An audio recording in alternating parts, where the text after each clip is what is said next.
تو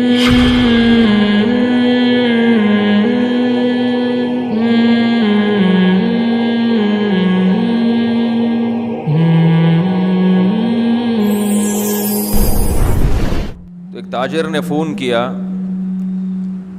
کہ ہم بولیاں لگتی ہیں نا، تو کوئی بھی مارکیٹ میں جب کوئی چیز کوئی کمپنی سیل کرتی ہے تو بولی لگاتی ہے، یعنی وہ نیلام کرتی ہے اس چیز کو، بھئی کون کتنے میں خریدے گا.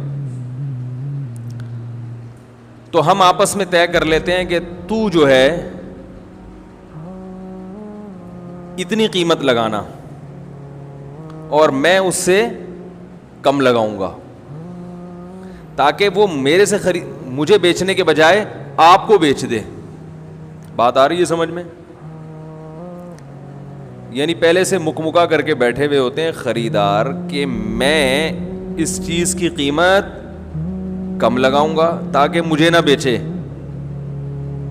اور وہ آپ کو بیچنے پر مجبور ہو جائے. اس کا میں آپ سے کمیشن لوں گا. بات آ رہی ہے سمجھ میں؟ بھائی 10 آدمی پہنچے، ایک چیز نیلام ہو رہی ہے اسے خریدنے کے لیے، یہ کم قیمت لگا رہے ہیں کیونکہ ان کا ارادہ خریدنے کا نہیں ہے، بلکہ ان کا ارادہ یہ ہے کہ کچھ لوگ تو کٹے نا اور ہم اس کے حق میں کیا ہو جائیں، دستبردار ہو جائیں. اس کا کمیشن لوں گا میں اس سے. شرعن جائز ہے یہ؟ میں نے کہا جائز نہیں ہے. کس بات کا کمیشن لے رہا بھائی؟ تو کوئی تو ہی نہیں بنتا اس کمیشن کا. اس کی چیز ہے وہ آگے جتنے میں فروخت کرے. رسول اللہ صلی اللہ علیہ وسلم نے نجش سے منع کیا. وہ یہی ہوتا ہے کہ آپ بولی میں شریک ہوتے ہیں، آپ کا ارادہ خریدنے کا نہیں ہوتا، بس ریٹ کو ایک حد تک لانے کا ارادہ ہوتا ہے. یہ آپ دھوکہ دے رہے ہیں بیچنے والے کو. آپ جب ریٹ لگا رہے ہیں یہ چیز میں 1000 کی لوں گا، آپ کا ارادہ نہیں ہے. وہ یہ سمجھ رہا ہے کہ 1000 میں واقعی ایگری ہے لینے کے لیے. آپ کا مقصد ہوتا ہے کم ریٹ تاکہ زیادہ والے کو بیچ دے وہ. تو یہ دھوکہ ہے، اور یہ مارکیٹ میں ہول سیل کے حساب سے یہ دھوکہ ماشاءاللہ پبلک بولو نا بھائی دے رہی. تو کہنے لگے اس کا تو فائدہ بائر کو جا رہا ہے، جو بیچنے والا ہے اس کو فائدہ ہو رہا ہے. بائر بیچنے والے کو کہتے ہیں، خریدنے والے کو کہتے ہیں؟ بیچنے والے کو کہتے ہیں. وہ میں نے وہ پچھلی دفعہ انگلش میں بولا نا، I have had a car for 10 years اور I have a car for 10 years میں فرق ہے. تو واقعی فرق ہے، کسی انگریزی دان سے پوچھو جا کے.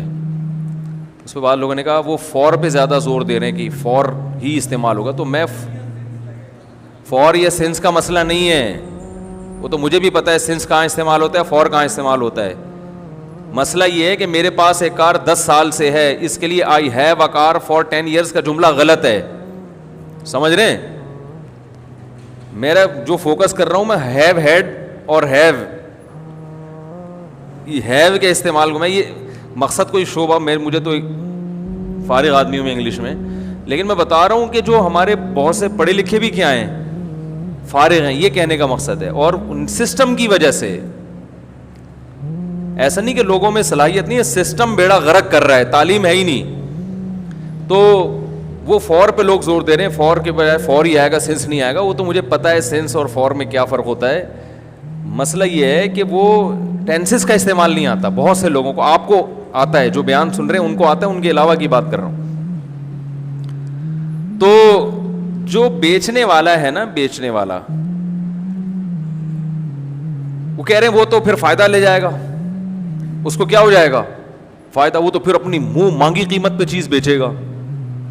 اس کو ہم منہ مانگی قیمت پہ بیچنے سے بچنے کے لیے یہ کرتے ہیں.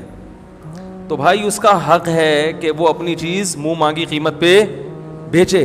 یا آپ کو کس نے حق دیا کہ آپ اس سے یہ رائٹ چھینے؟ بھائی ظلم کی ڈیفینیشن یہ نہیں ہے کہ چیز مہنگی بیچ رہا ہے.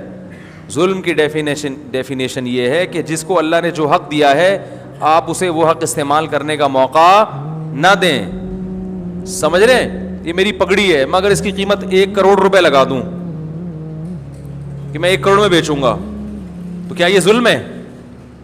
بولو نا بھائی. کوئی ظلم نہیں. آپ نہ خریدو. آپ کیوں بے وقوف ہو کہ 1 کروڑ کی پگڑی خرید رہے ہوں؟ پہاڑ وہ ادھر جاؤ، ادھر سوراب کوٹ میں جاؤ، آپ کو یہ مل جائے گی 1500 2000 روپے کی.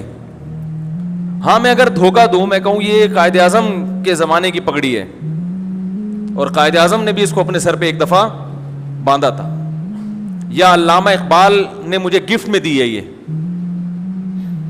کیا خیال ہے؟ وہ ایک آدمی نے دیوار بنائی ملتان میں نا, بہت بڑی دیوار بنائی, ٹکٹ لگا دیا اس کو دیکھنے پر پیسے کمانے کے لیے. لوگوں نے کہا کہ یہ جو ہے اس کو کیوں کوئی دیکھنے کے لیے آئے گا؟ اس نے کہا یہ میں یہ ثابت کروں گا یہ بہت قدیم دیوار ہے, بہت قدیم دیوار ہے. تو وہ جو آثار قدیمہ کی وجہ سے لوگ دیکھنے آئیں گے. اس نے کہا یہ کیسے پتہ چلے گا قدیم دیوار ہے؟ اس نے کہا پتہ چل جائے گا. تو اگلے دن وہ آیا, دیکھا اس پہ لکھا ہوا ہم قائد اعظم کو ملتان آنے پر خوش آمدید کہتے ہیں. دیوار پہ لکھا ہوا تھا ہم قائد اعظم کو ملتان آنے پر خوش آمدید کہتے ہیں. تو یعنی وہ اشتہار لگا دیا کہ جیسے لوگ سمجھے یہ اس زمانے کا لگا ہوا ہے. تو اگر کوئی دھوکہ دے رہا ہے, کوئی گڑبڑ کر رہا ہے, باتوں کو گھما رہا ہے, لفاظی کر رہا ہے, پھر تو ٹھیک ہے بھائی, یہ دھوکہ جائز نہیں ہے.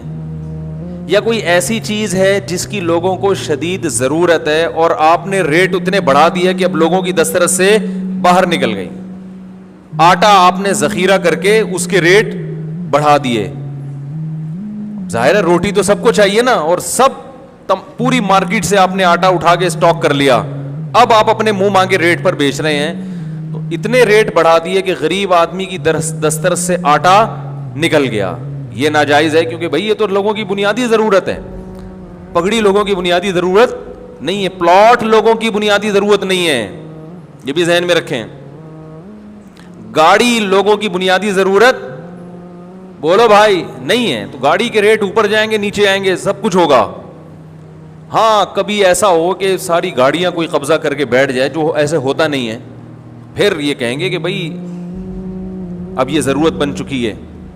تو ظلم کی ڈیفینیشن یہ ہے جس کو اللہ اس کے رسول نے ظلم کہا ہو وہ ظلم ہے. آپ کسی کو اس کا جائز حق استعمال نہیں کرنے دیتے تو یہ کیا کہلائے گا؟ ظلم کہلائے گا. تو میں نہیں بیچ رہا اپنی پگڑی 1 کروڑ روپے میں, آپ بے فکر رہیں. آپ پریشان ہو گئے یار 1 کروڑ میں ہم کیوں خریدیں, تو نہیں خریدیں آپ ٹھیک ہے نا. اگر آپ خریدیں گے تو میں 1 کروڑ روپے لے کے آپ کو بیچ تو دوں گا, لیکن عجائب گھر میں آپ کو رکھوا دوں گا میں کہ بھئی یہ آدمی ہے جس نے ایک 1500 روپے کی پگڑی کتنے میں خریدی ہے؟ 1 کروڑ میں. تو اب اگر میں ایک چیز مہنگی کر کے بیچنا چاہتا ہوں اور کوئی اس میں رکاوٹ ڈالے تو ظالم کون ہوگا؟ وہ رکاوٹ ڈالنے والا ہے. ہر شخص کو اللہ نے اختیار دیا ہے. تجارت کے ایسے بہترین اصول رسول اللہ صلی اللہ علیہ وسلم نے بیان کیے ہیں